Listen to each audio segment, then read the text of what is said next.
wabarakatuh. Tapi sebelumnya, tetap jangan lupa like, comment, share, and subscribe ke akun YouTube aku ya. Memangnya kamu tidak pernah lihat film di TV? Tarzan kan bajunya seperti kamu waktu itu, ucap Raka sambil tertawa. Dara memukul lengan Raka karena kesal dengan Raka yang memanggilnya dengan sebutan gadis Tarzan. Kak, gue mau mandi, gue pinjem gamis kakak lo lagi ya, ambilkan ya kak. Raka dan Dara ke kamar atas. Raka ke kamar almarhum Mas Abi, lalu memilih gamis warna navy berikut dengan jilbabnya. Raka ingin tahu respon Dara. Raka keluar dari kamar lalu masuk ke dalam kamar yang ditempati Dara. Raka meletakkan bajunya di atas kasur. Raka keluar dan turun ke bawah mencari budenya. Bude ternyata ada di ruang TV. Raka menghampirinya. Bude, nanti malam Raka boleh kan menginap di sini semalam saja? Kamu boleh menginap di sini sampai kapanpun, Kak. Tapi memangnya kenapa izin segala? Raka menceritakan kisah Dara lagi. Raka ingin bantuan dari Bude agar bisa menyadarkan Dara juga. Bude tidak keberatan, malah begitu prihatin dengan Dara. Aku takut nanti malam Dara ke klub lagi, Bude. Baiklah, Bude juga akan ikut mengawasi. Selesai mandi, Dara melihat gamis besar warna navy beserta jilbabnya juga di atas kasur. Dara langsung memakainya. Dara melihat dirinya di cermin. Dara memberanikan diri mencoba menggunakan jilbabnya. Ia merasa cantik, terlebih ia merasa ada ketenangan di hatinya. Apa karena Dara memakai baju rengganis? Atau karena hatinya sebenarnya menginginkan penampilan seperti ini? Dara memutar badannya. Gue cantik juga pakai jilbab, gumamnya sambil tersenyum. Dara lalu melepaskan lagi jilbabnya. Ia merasa belum siap memakainya di depan orang lain. Dara turun ke bawah sambil membawa jilbabnya. Ia melihat Raka dan Bude sedang duduk menonton berita harian di televisi. Kak, ini jilbabnya, gue nggak bisa pakainya. Dara memberikan jilbabnya pada Raka. Masa pakai jilbab saja tidak bisa sih nih? Raka mengambil jilbab dari Dara. Raka memakaikan jilbab di kepala Dara. Seperti ini Ra memakainya. Dara menatap wajah Raka ketika Raka sedang memakaikan jilbab. Hati Dara terasa berdesir. Raka juga merasa Dara begitu cantik. Raka menatap wajah Dara, tatapan mereka bertemu. Jilbabnya sudah terpakai rapi menutup kepala Dara. Masya Allah, lihat Bude, cantik kan Bude? Bidadari di kayangan saja pasti iri melihatnya. Raka melihat Bude tersenyum lalu mengangguk. Wajah Dara langsung bersemu merah. Benar sekali Kak, Dara memang sudah cantik. Ditambah jilbab tambah cantik. Tapi Kak, Dara hendak melepaskan jilbabnya namun tangannya dihentikan oleh Raka. Coba rasakan dulu, jika masih tidak nyaman kamu boleh melepasnya. Dara mengangguk. Bude melihat Raka sepertinya menyukai Dara. Seperti ada perhatian dan hal lebih yang terlintas di mata Raka. Namun Bude menepis pikiran itu. Biarlah nanti Raka sendiri yang akan berbicara jika memang ia menyukai Dara. Saat sedang menonton bersama, ponsel Dara berdering. Ternyata ayahnya menelpon. Ayah Dara memberi kabar bahwa besok akan pulang. Dara sangat senang. Dara memberitahu Raka dan Bude bahwa besok dirinya sudah akan pulang ke rumahnya. Dara juga merasa senang ketika melihat Dara yang bahagia mendengar kepulangan ayahnya.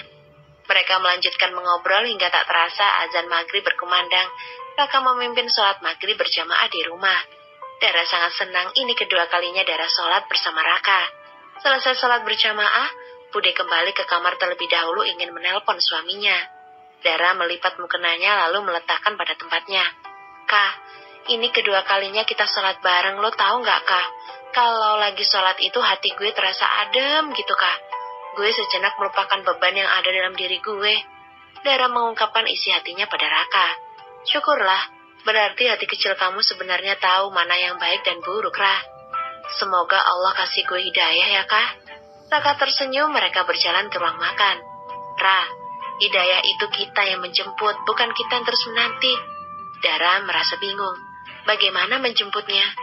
Niatkan di hatimu bahwa kamu memang ingin berubah ke jalan yang benar, menuju jalan yang diridhoi Allah.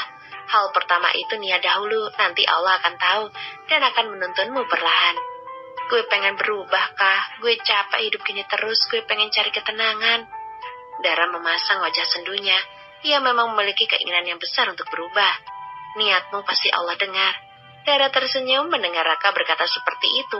Ada rasa semangat dalam dirinya untuk berubah. Ayo kita siapkan makan malam dulu. Dara melangkah ke dapur. Ia menyiapkan makanan ke meja makan. Semuanya sudah tertata rapi di dapur. Dara hanya memindahkannya. Raka menunggu di meja makan sambil melihat Dara yang bolak-balik mengambil nasi, lauk pauk, juga piring dan gelas. Dara juga sesekali melihat Raka yang dengan sabar menunggunya menyiapkan semuanya. Dara tersenyum membayangkan sesuatu yang indah. "Kenapa senyum-senyum?" tanya Raka yang tiba-tiba melihat Dara yang terus senyum-senyum. Dara mendekat ke arah Raka. Kak, gue lagi bayangin kita kayak pasangan suami istri yang bahagia. Kita sholat berjamaah, lo jadi imam gue. Terus gue siapin makan malam buat lo, ucap Dara dengan suara lirih sambil terkekeh. Raka langsung menyentil kening Dara.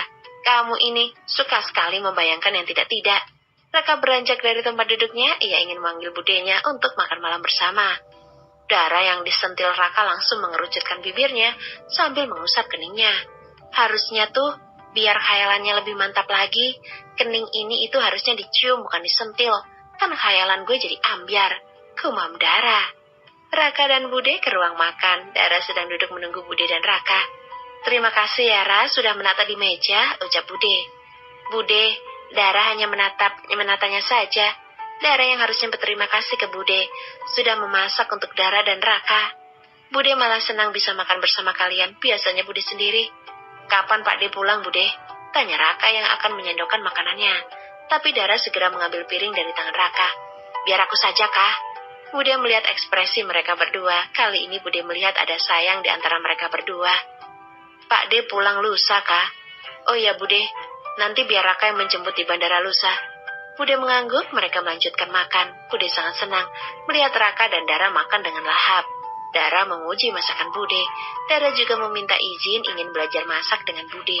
Dan Bude mengizinkannya dengan senang hati. Azan subuh berkumandang. Raka segera bangun dari tidurnya. Dara yang biasanya tidak pernah bangun subuh kali ini ia terbangun karena suara azan yang begitu menggema di telinganya. "Kenapa harus ada waktu salat sepagi ini? Kan orang-orang juga masih mengantuk," gumam Dara. Bude mengetuk pintu kamar Dara. Bude mengajak Dara untuk salat berjamaah bersama Raka di musola rumahnya. Dara mengikuti Bude ke musola rumah. Mereka salat subuh berjamaah. Selesai salat, Raka juga memimpin zikir serta doa. Setelah salat seperti biasa, Bude segera menuju kamar untuk menelpon Pak D. Bude selalu menyempatkan menelpon suaminya setelah salat. Bude ingin memastikan suaminya sudah salat apa belum. Dara melihat Raka yang akan keluar dari musola. Dara memanggilnya. "Raka." Kenapa?" "Raka, kenapa harus ada salat subuh masih pagi sekali? Kan orang-orang sedang nyenyak-nyenyak yang tidur." "Salat subuh itu disaksikan oleh 2 malaikat. Sambutlah pagi dengan kebaikan, Ra, bukan dengan bermalas-malasan." Dari Abu Hurairah radhiyallahu anhu ia berkata bahwa Rasulullah Shallallahu Alaihi Wasallam bersabda, "Tidak ada sholat yang lebih berat bagi orang munafik selain dari sholat subuh dan sholat isya. Seandainya mereka tahu keutamaan yang ada pada kedua sholat tersebut, tentu mereka akan mendatanginya walau sambil merangkak."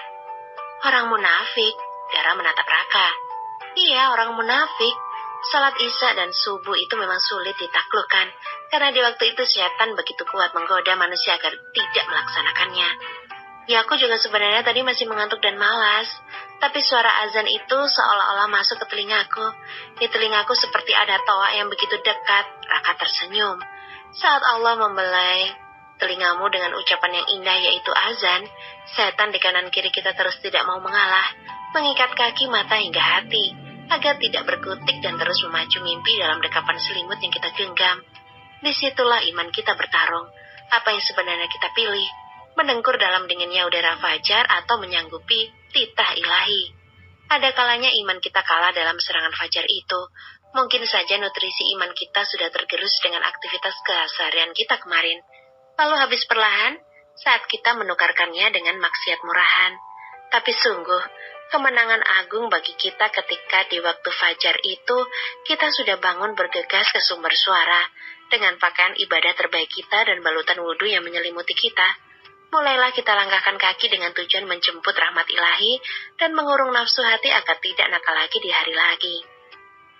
Dara begitu senang mendengar penjelasan Raka. Dara semakin ingin belajar dan ingin tahu lebih banyak tentang Islam.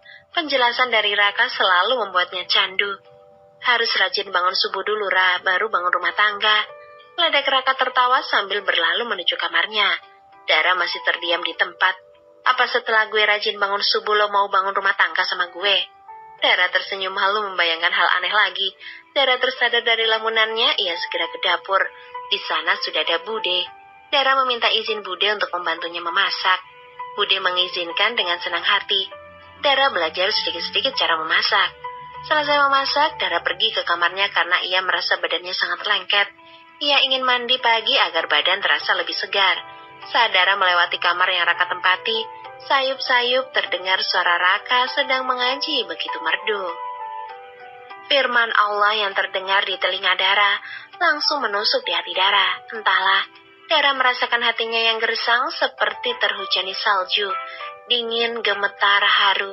Dara menangis terseduh-seduh. Raka mendengar di depan kamarnya ada suara seseorang menangis. Raka mengakhiri ngajinya. Ia mendekati pintu yang memang terbuka lebar, terlihat Dara sedang berjongkok sambil menangis sesenggukan. Dara, kamu kenapa? Dara langsung mendongakkan kepalanya. Ia langsung berdiri lalu mengusap air matanya. Tidak, gue denger lo tadi. Kayak yang suka lo baca waktu sholat, bahasanya kayak gitu. Oh, aku sedang membaca Al-Quran. Al-Quran? Iya, memangnya kenapa? Boleh gue lihat Al-Quran itu? Raka mengambil musyafnya lalu memberikannya pada Dara. Dara membukanya, ia kembali menangis. Ia mengusap tulisan-tulisan yang ada di setiap lembarnya. Raka, gue gak bisa baca tulisan ini. Gue gak bisa baca. Dara semakin terisak. Raka merasa ikut sedih mendengar Dara tidak bisa membaca Al-Quran. Kamu bisa belajar. Kamu masih banyak kesempatan untuk belajar, Ra. Jangan sedih ya. Dara menatap Raka. Kak, lo mau kan ajarin gue baca ini? Dara menunjukkan Al-Qurannya. Raka mengangguk, Dara tersenyum, ia menyeka air matanya. Nanti kita akan membeli Iqra dan beberapa jilbab untukmu, ucap Raka. Kak, aku mau memakai pakaian seperti ini, nanti sekalian kita beli baju juga ya. Raka mengangguk, Dara mengembalikan Al-Qurannya pada Raka. Dara masuk ke dalam kamarnya, mandi lalu bersiap-siap sarapan bersama.